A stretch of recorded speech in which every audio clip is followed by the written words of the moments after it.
Hello and welcome to this week's What Were They Thinking? Amongst the news items we have for you this week is the effect that background noise and noise in general when you're looking at words can make your reading more efficient. The developments in monoclonal antibody therapies, debunking the claims that vaccines lead to neurological events, the French researcher who has stirred up controversy with their irregularly conducted clinical trials of ivermectin, the increasing number of brain abscesses in children according to the CDC, facultatively carnivorous plants, this season's hot topic with AI and how it is a danger to mankind, and the birth of a black hole. These news items and more can be found at the timestamps listed below. We'll start with the effect that reading has, or at least reading in environments that shouldn't be conducive to that. Think of things like a loud noise in the background, reading text in a much larger document where you can't really focus very easily because everything else is demanding your attention. Researchers looked at what the effect of this is. Whether it's noise or visual interruptions, the two have notably different effects, although the study is small, so take this with a lot of salt at this point. The auditory experiment used 71 participants and the visual used 70, so we're talking similar numbers. They tracked the eye movement of those involved in it to see what would happen and how well they comprehended the documents they were trying to look at. When it comes to background noise, say for example, a podcast or listening to music to help you study, it is harder to comprehend the content of what you're looking at. That is, you need to read and reread what you're trying to understand more times to get your head around the content that's being presented. When it comes to visual confusion or visual clutter, it appears that it's somewhat more helpful in that, for some reason, you're more focused on the content that you're trying to read, almost as though you're trying to get to the end of it as quickly as possible, which could arguably be more efficient than just reading what you're trying to comprehend by itself. Going from the relatively boring idea of something that might make it easier to study to the far more exciting news that masturbation may be good for you. By itself, this isn't much of a surprise. Self-pleasure is to some extent associated with much better health outcomes due to the relaxing effect it has on individuals. However, this research isn't focusing on that. Rather, it's focusing on the immune system, and that it appears to have some sort of effect on improving your immune system's operation. The importance to this is not necessarily in clinical news so much. Rather, it's looking at its role to play in evolution and how it is that self-pleasure may have been selected for in order to improve the likelihood of survival. The study relies on analyzing data from observed events, but not amongst humans. Rather, it's looking at observed events amongst primates in zoos and the wild. The most common aspect to it was that in single mating systems, or those that are monogamous, it was less common than in multi-mating systems, that is, where you have a competitive reproductive system. The second element to what the researchers have observed and suspect is happening is that the process of ejaculation, at least amongst males, removes pathogens from the urinary tract, and in doing so, it increases likelihood that their member would stay, attached, among other issues that are associated with UTIs and STDs. This research gives far more and new meaning to the quote, "Get your hands off me, you filthy dirty ape." In actual clinical news, we have the interesting roundup of information from science-based medicine talks about monoclonal antibody therapies, or as the article calls it, the monoclonal antibody revolution. Fundamentally, monoclonal antibody therapies are where you have a disease or some sort of pathogen, you take a sample of it, you present it to a new host, for example a mouse, or possibly some sort of stem cell, which then is stimulated to create B cells to this particular pathogen. The B cell then proliferates, and now you have many B cells making many antibodies that will bind to this pathogen and make it much more obvious to the immune system if it isn't destroyed by the antibodies in and of itself. This is extremely useful where you have a single, or at least near to single, universal target. For example, cancer cells. When you do this, you're able to give a high dose of a very specific, very accurate, and very effective medication without having to worry about off-target or adverse events. This is why it is very popular as an avenue of research for cancer. However, it's not just cancer. Many other diseases, for example, COVID, were being looked at for a possible application, and it's why serum therapy was being used. Serum therapy is like a more crude version of the monoclonal antibody therapies. The article goes into a lot more detail on the strengths and weaknesses of monoclonal antibody therapies. Two of the most obvious are that because it's not a chemical medication, it doesn't have many, if not any, of the adverse events of most other medications.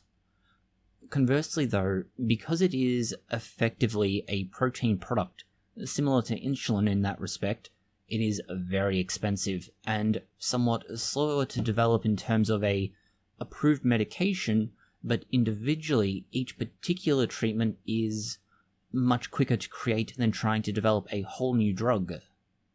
Since you should now be feeling somewhat more positive about the way the world is going, it's time to shatter your happiness with the conviction of anti-vaccine conspiracy theorists who were destroying 5G masts.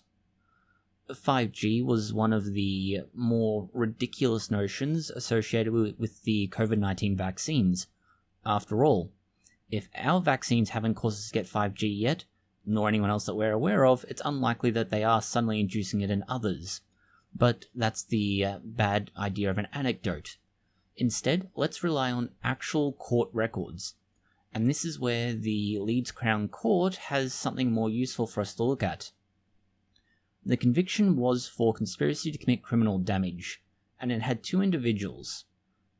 The individuals had planned to use expanding foam, angle grinders, and a relatively basic crossbow to get rid of a 5G tower near them. Unfortunately, the plan was basically foiled by monitoring their activities online and figuring what was about to happen. This led to the convictions of Reynolds 60 and Grayson 59. This is perhaps one of the most disappointing conspiracy theory attempts that we've seen in a long time. After all, their plan was literally to use expanding foam, angle grinders, and a couple of relatively low-tech and fake weapons to remove what didn't really help other than being near their own home. That is, if they travelled and there was a 5G issue, they would still have this effect. So, not well planned. Similar vaccine news that is honestly as disappointing in some ways claims that the COVID-19 vaccines are related to neurological events. This is a very broad term, and it talks about things like ischemic stroke, which is fundamentally your most typical kind of stroke seen, encephalopathy, or inflammation of the brain. Then you have seizures and intracranial hemorrhage or bleeding into the brain. All of these are bad for you, but for the most part, we can say with fairly high certainty that there is very little risk, and we're talking 0.0000 something percent risk. That is 1 in hundreds of thousands who might experience this, and if they do experience it, there's an even smaller percentage again who might die. That, of course, assumes the most lenient possible interpretation of this that would support anti-vaxxers. The problem for the anti-vaxxers is that they were unable to determine a causal relationship between any neurological condition and any vaccine. This means that it may be related, or it could just be really bad luck for these individuals. However, it's not going to stop anti-vaxxers from touting this article as proof that they were right all along. Further news about COVID-19, but this time at least somewhat vindicating early ideas. Analyzing children and viral infections to figure out whether or not they were a significant vector for COVID-19 during the COVID-19 pandemic. About 70% of the children who were in this study over the 3 years that they were running it appear to have been related to infections at home. That would indicate that children who were at school or otherwise interacting in social groups were being infected, admittedly not to any degree that most people would be aware of it, but were infected, then bringing it home and infecting other members of the household. Anybody who has ever had to deal with young children would already know that they are plague carriers. They will pick up any and all diseases that you could possibly imagine, and then bring them home and share them, because sharing is caring, unless you're a damn child, in which case. In further COVID-19 news, we have the rather ridiculous situation in which Diddier, a French researcher, was conducting a very large-scale clinical trial of hydroxychloroquine. This was to establish whether or not it would work for COVID-19.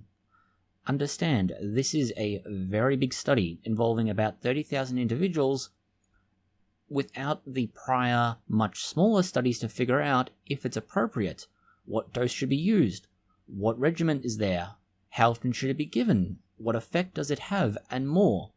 It's fundamentally jumped all of the usual steps involved in a clinical trial and gone straight to the massive scale work, which is ridiculous. So far, no clinical trial has been able to consistently show that it does anything, especially when we're talking about a useful dose to be given in the first place. That's because where one institute may use one dose and get a positive outcome, another uses it and doesn't get any outcome at all. That is why you run multiple small-scale trials before jumping to something of this size, and it is why other French researchers are absolutely eviscerating Diddier over their unauthorized clinical trial, and that's the other big thing here. It's unauthorized. This is literally human research without approval. Given how often anti-vaxxers like to preach about the Geneva Convention, they may wish to take some time looking into a mirror and reflecting on their accusations. This is perhaps best summarized with what's happened to all human clinical testing at the institute where this is being run. The IHU, the institute where this was being done, has to show it has met expectations before human testing would be allowed. The simple reality is that clinical trials only get you so far. Once you have something approved, or at least you can demonstrate that it works, you then monitor it over the long term to see if there are any other adverse effects, or, as is shown this week with the flu vaccine, unexpected benefits. With regards to the flu vaccine, that is a possible up to 40% reduction in risk of Alzheimer's disease. One study has shown that reduction in risk. Now, this is a comparison between vaccinated versus unvaccinated individuals. So, there is a problem with this as it is, simply because we don't know if it's a dose-dependent relationship, or if it's simply something to do with the nature of the individuals being vaccinated. As such, you need to be at least somewhat skeptical of the outcome.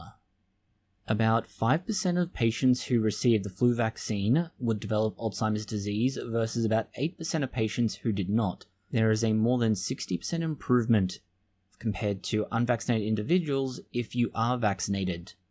The exact mechanism by which the individuals who receive the vaccine are protected isn't entirely clear. However, it is consistent with prior research showing that other vaccines that would be fairly routine vaccinations for children provide long-term benefits for various diseases. The current hypotheses as to why this happens includes that influenza itself may be stimulating some kind of secondary effect in the human body, leading to the development of the necessary protein problems that lead to Alzheimer's disease, that there is a effect on the innate immune system that's not specific to influenza itself as such, but that then leads to changes in the way the innate immune system operates, causing it. And then finally, the cross-reactivity for the adaptive immune system is downregulated, causing it to fail to clean up the protein that leads to Alzheimer's disease ultimately. No matter which of these we're looking at, if the immune system is trained to respond to influenza and deal with it quickly and effectively, there is less time for these possible complications to occur, and because you're not getting those complications, you then have less risk of developing Alzheimer's disease, which may explain some of that 60+% protection. In other neurological news, we have a report from the CDC which talks about brain damage in children, which, given this is America and how many of them are in the public education system, brain damage is probably the least of their worries.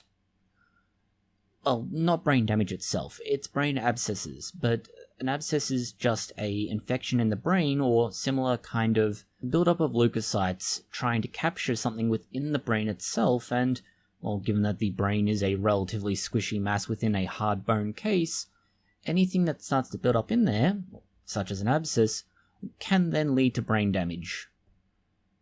Although the data from the CDC isn't exactly perfect, as we don't have a lot of data to go on and we don't have a lot of information for individual cases, the actual information is interesting as an underlying pattern.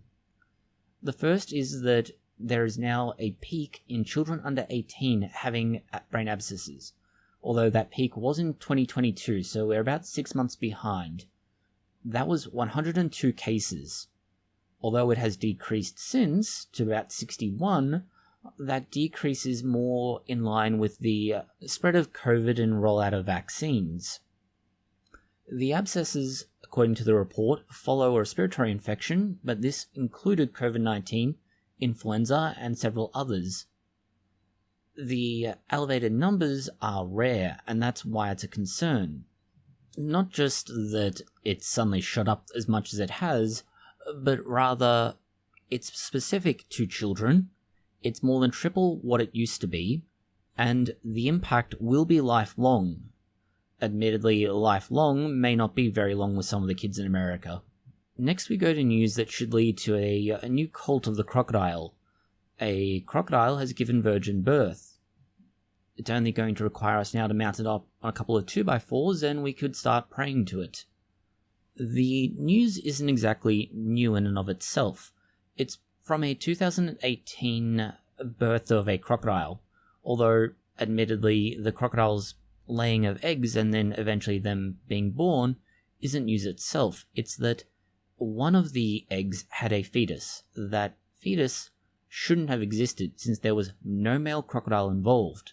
This means the crocodile underwent parthenogenesis, something that's seen in Komodo dragons, sharks, and a variety of other species as well. Fundamentally a virgin birth. The researchers believe that this may be a survival strategy that's far more common than has previously been thought, with earlier about 80 species being thought to have the capacity for parthenogenesis, although that list is growing very quickly given the relative rarity of the trait or ability. The ability itself is fairly straightforward, and we have a video on it in the top right-hand corner. Shifting to news that's genetics related, we have changes in Argentina and the decision by their court to allow the farmers to start growing genetically modified wheat. The news itself is not that surprising. Argentina and a lot of South America is at least somewhat more willing to accept the idea of GMOs than other countries are. The issue here is that there was a big push to stop it from happening. As a result, the executive or government, and then later the courts, looked to this to figure out whether or not it was an okay thing to do. The long and short of this is that, yes, they agree, it's fine as far as the growing of these things are concerned. The risk is now going to be exporting it. Unlike Argentina, a lot of other countries still have reservations about allowing GMOs to be imported, and this is going to be the problem. If farmers start growing it in Argentina, can they then sell it? This is where the courts had to step in, as the argument was, since they weren't able to differentiate flour or wheat made from the genetically modified strains from others that weren't, it was impossible for companies or businesses that were selling or at least processing wheat that was not genetically modified would also be labelled or included under the label of genetically modified, although it wasn't. You'll find more details on exactly why this event is important, and particularly with relationship to drought-resistant genetically modified wheat, in the article attached below as to why and how the court case plays out. In other plant-related news, we have a bizarre plant that is able to turn somewhat carnivorous. The plant is called Triphyllum paltatum. It's a plant from the west coast of Africa, specifically Sierra Leone, and for the most part it is a relatively boring and uninteresting plant most of the time. It grows as most plants, and particularly vines, will at a young age, but once it gets older, it starts to secrete small blobs of liquid on the ends of small leaves. These small blobs are capable of trapping insects, and particularly beetles. It then destroys these beetles and proceeds to consume them. Unlike something like a Venus flytrap or a pitcher plant, these plants don't rely on it, nor are they necessarily taking advantage of the environment. That is, if it's available, they'll eat insects that fall into them, but they don't need it. Instead, this is entirely something that can be switched on and off at will. At will is a slight oversimplification, as it's not actually just that. It's a response to environmental stress, and it's stress specifically related to the absence, or at least a lack of phosphorus in the media in which you're growing this plant. If there's not enough, they turn carnivorous. If there is enough, it will turn off that trait and it will no longer eat bugs. It's possible that Audrey 2 was indeed one of these plants, given the carnivorous nature of it. Next we have archaeological news and a bizarre discovery in Germany. It's a city that was, according to legend, swallowed by the ocean. Not Atlantis though. Instead, this is a legendary city that's otherwise called Rungholt. It's located off the northern coast of Germany, and according to legend, the city was so sinful that it was sunk. It does sound like Atlantis, but it's really not. The problem is that we've not been able to find this city to date. In fact, there's very little evidence that it existed, and was often thought to simply be a myth.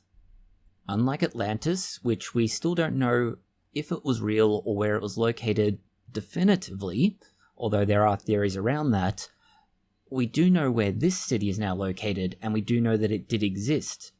It's about 2 kilometers near to Kiel, and we know it's there because there are large mounds, there is evidence of settlements, and there's a lot of other archaeological remains that have been identified and examined. Unfortunately, it's also in a mudflat and slowly but surely being destroyed by nature due to erosion. Shifting to technological news and several items around artificial intelligence. The first is simply that there is an argument from several researchers and apparently experts that AI is going to destroy us. And to be quite blunt, this is nothing we haven't known for decades now based on what Hollywood has to say. HAL 9000 is a perfect example. In fact, the recommendations, so to say, from the Center for AI Safety aren't all that surprising. AI could be weaponized, which is a no-shit statement. They can generate misinformation, which, again, no shit. The power of AI could become increasingly concentrated, which is not so much something seen as often, but yes. And then finally there's enfeeblement, which, again, this is something we've seen plenty of times. Just think about the incredibly obese people from WALL-E. About the only newsworthy element to this is that the chief executive from Google, Sundar Pichai, are talking to governments about regulating this, which, given Google's considerable investment and effort in AI and their, for lack of a better word, advanced standing, no. Google did away with the do no evil from their motto. They have no right to involve themselves with regulating AI.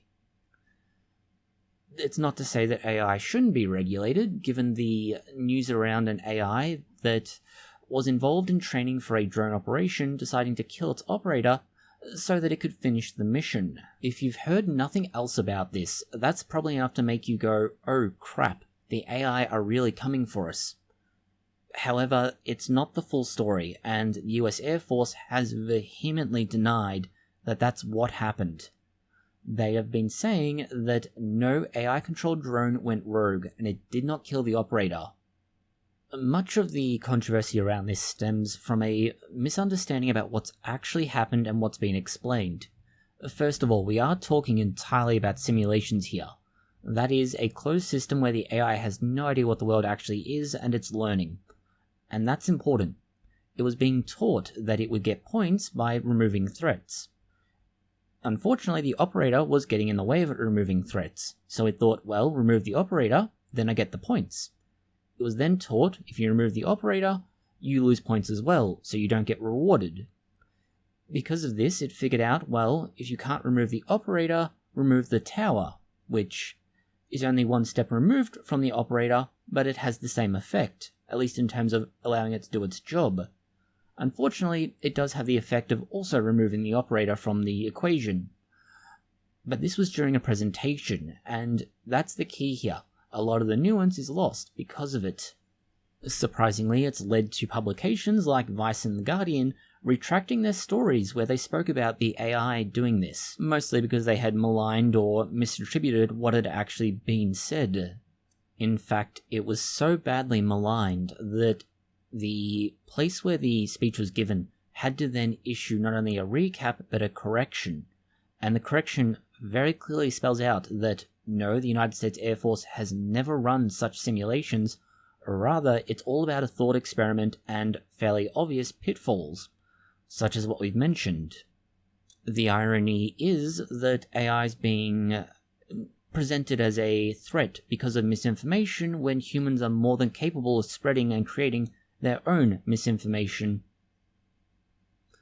In other technological news, we have power generation and the first of kind transmission of solar power from space to Earth.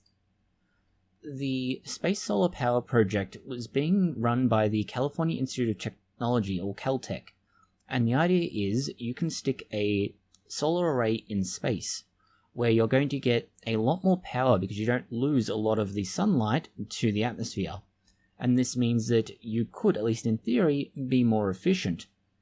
The challenge then is, how do you get that power from space down to Earth without encountering the same problems?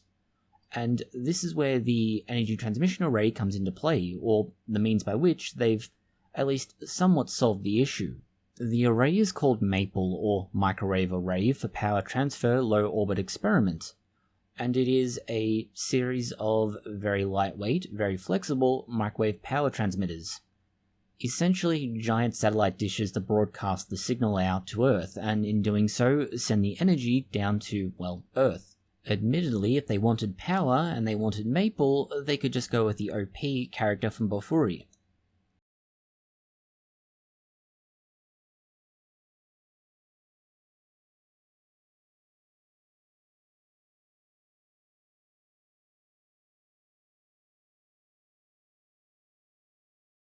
Finally, we have what is described as the birth of a black hole, which created one of the brightest space events that humanity has seen. The idea of creating a black hole is, well, weird and bizarre. You need a star to condense itself to such an extent that it collapses in on itself, thereby creating the black hole. That is, matter is so concentrated in one point in space that it simply punches a hole through to somewhere else. Well, at least we know somewhere else is not necessarily true. It goes from being solid matter to X-rays being jettisoned out each side of the black hole. Along with X-rays, we have what was observed in this case, a massive gamma-ray burst. The gamma-ray burst was so bright that instruments were struggling to be able to measure it.